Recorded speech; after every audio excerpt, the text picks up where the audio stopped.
Hello friends, stock analysis and updates में आपका स्वागत है। आज हम कवर करेंगे Kanchi कारपोरम।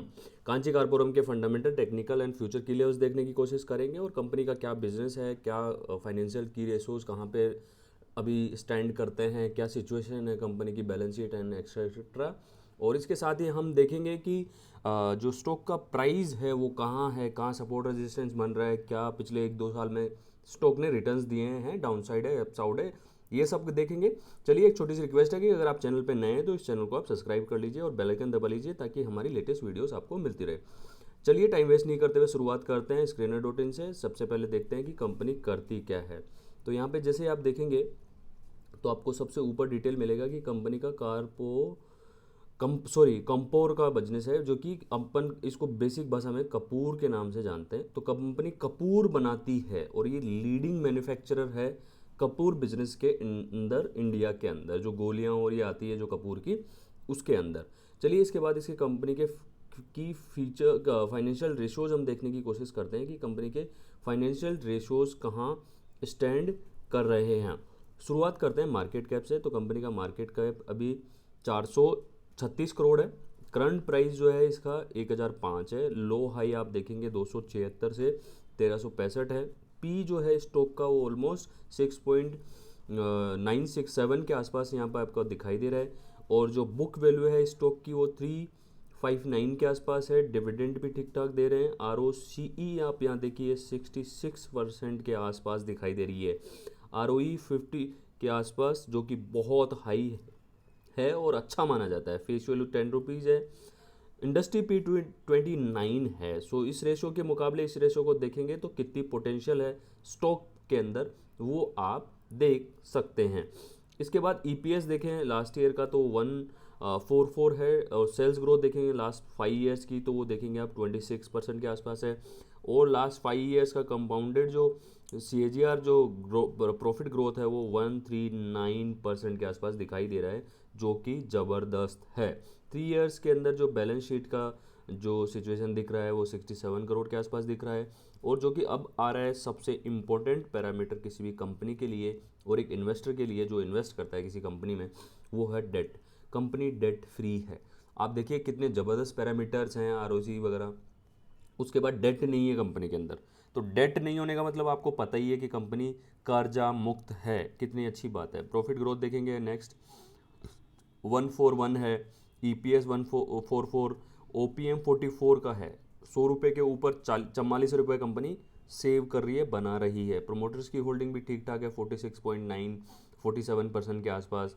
Price to book value 2.80 है। Return on asset 45। Debt to equity zero obviously होगा। Return on equity 50.4। Current ratio यहाँ पे 6.85। पेग रेशो यहाँ पे आप देखिए आपको बहुत कम कैलकुलेट होकर दिखाई देगा, जो कि अच्छी बात है। इंटरेस्ट कवरेज 266 है, जो कि इंटरेस्ट है ही नहीं कंपनी के ऊपर। और यहाँ इंट्रेंसिक वैल्यू जो बेसिक कैलकुलेट होके आ रही है वो 2069 यानी 2080 रुपये के आसपास यहाँ पे आप देखेंगे इंट्रेंसिक वैल्यू। इस हिसाब से तो आपको लग रहे हैं कंपनी के पैरामीटर्स हेल्दी हैं। चार्ट हम जाके काइट पे देखने की कोशिश करेंगे। प्रोज कॉन्स में भी देखेंगे आप तो यहाँ पे कुछ भी कॉज में कुछ नहीं है कम, और कंपनी की अच्छी चीज़ें सारी यहाँ पे आपको दिखाई देगी, जो कि आप आराम से रीड कर सकते हैं। तो मुझे लगता है अभी तक कंपनी में कोई भी ऐसी प्रॉब्लम नहीं है। पीयर कंपैरिजन में आप देखेंगे तो इनका पी देखिए, स्टॉक का पी मल्टीपल अगर कंपैरिजन भी किसी कंपनी से है तो यहाँ पे सबसे लोवेस्ट इनका दिखाई दे रहा है। ROC भी देखेंगे आप यहाँ तो पीयर कंपैरिजन्स के अंदर सबसे ज़्यादा इनकी ही है। चलिए, ये भी अच्छा पॉइंट है पीयर कंपैरिजन में। EPS भी आप देखेंगे तो सबसे ज़्यादा है। तो फाइनेंशियल रेशोज कंपनी के ज़बरदस्त आपको यहाँ पे दिखाई देंगे। डेट की सिचुएशन भी पीयर कंपैरिजन में देखेंगे, सबसे अच्छी बात है डेट इनका 1 रुपया भी नहीं है। उसके बाद प्लेज सिचुएशन देखेंगे, जो कि बहुत इंपॉर्टेंट है, यहाँ भी जीरो है। तो आप यहाँ तक अभी कंपनी को देख चुके हैं और आपको पता है कि यहाँ पे नीट एंड क्लीन आपको कंपनी दिखाई दे रही है। इसके बाद देखेंगे क्वार्टर रिजल्ट्स। तो वो देखिए आप कि कंटिन्यूसली इनके प्रॉफिट ग्रो कर रहे हैं। 3, 5, 19, 25, 13। इस क्वार्टर का थोड़ा सा डाउन फिर कोविड की वजह से। तो आप देखिए कि कंटिन्यूसली चीज़ें ग्रो कर रही है। अभी ये जो सिचुएशन है ये मेन थी, क्योंकि सॉरी हाँ, लास्ट में फिर थोड़ा सा ये कोविड की सिचुएशन आई जिसकी वजह से थोड़ा सा इम्पैक्ट आया है, बल्कि आप यहाँ देखिए कि इस बिजनेस के अंदर इनकी अच्छी खासी ग्रोथ आपको दिखाई दे रही है। ईयर इन ईयर बेसिस पे अगर अगर आप हम देखेंगे तो यहाँ से देखिए कि कहाँ 3 करोड़ 2017 में 3 करोड़ से लेके ज़बरदस्त उछाल आया है बिजनेस के अंदर। 15, 28 और 26, 63, 63 जबरदस्त ग्रोथ कंटिन्यूसली पिछले 4-5 साल में कंपनी के अंदर अपने को दिखाई दे रही है।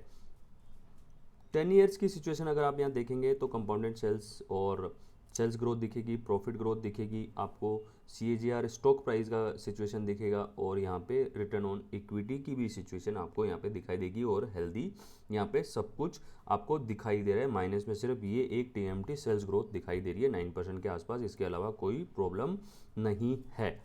चलिए इसके अलावा हम देखते हैं बैलेंस शीट। तो बैलेंस शीट भी आप देखेंगे कि 150 करोड़ के आसपास के रिजर्व्स कंपनी के पास हैं, और नीट ऑन क्लीन आपको बैलेंस शीट कंपनी की दिखाई देगी। कैश फ्लो भी जैसे हमने देखा था 23 करोड़ के आसपास का कैश फ्लो यहाँ पे कंपनी के पास आपको कैलकुलेट होकर दिखाई देगा।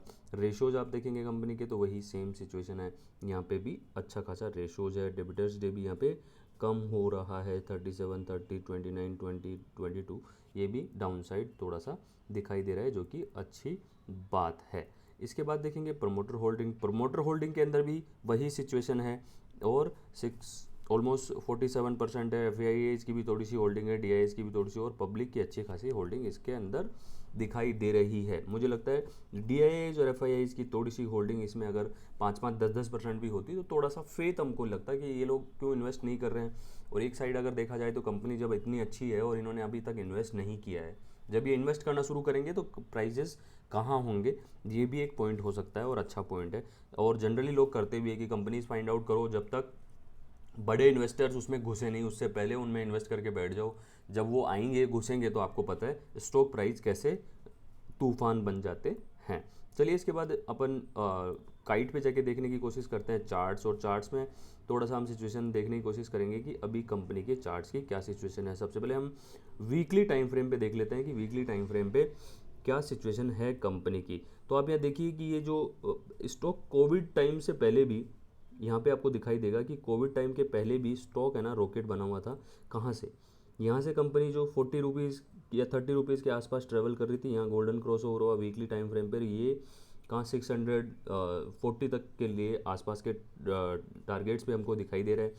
उसके बाद देखेंगे तो जब ये 2019 के अंदर थोड़ा सा डाउन साइड आपको 2018 के आसपास से डाउन साइड दिखाई देना शुरू हुआ, और ये 2020 में जो मार्च वाला जो कोरोना का टाइम था उस तक ये यहाँ तक पहुँचा, और वापस से जब यहाँ गोल्डन क्रॉस ओवर हुआ 250 के आसपास, उसके बाद वापस आप देखेंगे कि क्या सिचुएशन बनी है, और अभी स्टॉक 1300 रुपये के आसपास जाके हाई बना के वापस से थोड़ा आया है। तो ये है situation daily time weekly time frame पे। इसको हम डेली टाइम फ्रेम पे जाके देखते हैं और समझने की कोशिश करते हैं कि अभी इन्वेस्ट करें तो कहाँ करें और कैसे करना चाहिए। चलिए इसके लिए हम पहले एक बार पीछे जाके थोड़ा सा गोल्डन क्रॉसओवर की सिचुएशंस देख लेते हैं कि यहाँ से जो 240 के आसपास के जो गोल्डन क्रॉसओवर्स बने थे वो यहाँ बने। एक सेकेंड मैं थोड़ा इसको सेट कर लेता हूँ। यहाँ जो बना था इसके बाद से जो गोल्डन क्रॉसओवर हो गया, इसके बाद स्ट्रोक आप देख सकते हैं ट्रेवल कर रहा है अच्छा खासा।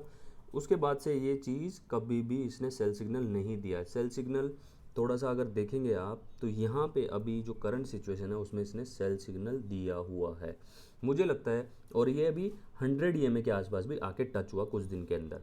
मुझे लगता है ये अभी अच्छा मौका है इन्वेस्टर्स के लिए कि ये सेल सिग्नल दे रहा है, तो कम से कम इसको ना थोड़ा होल्ड करना पड़ेगा।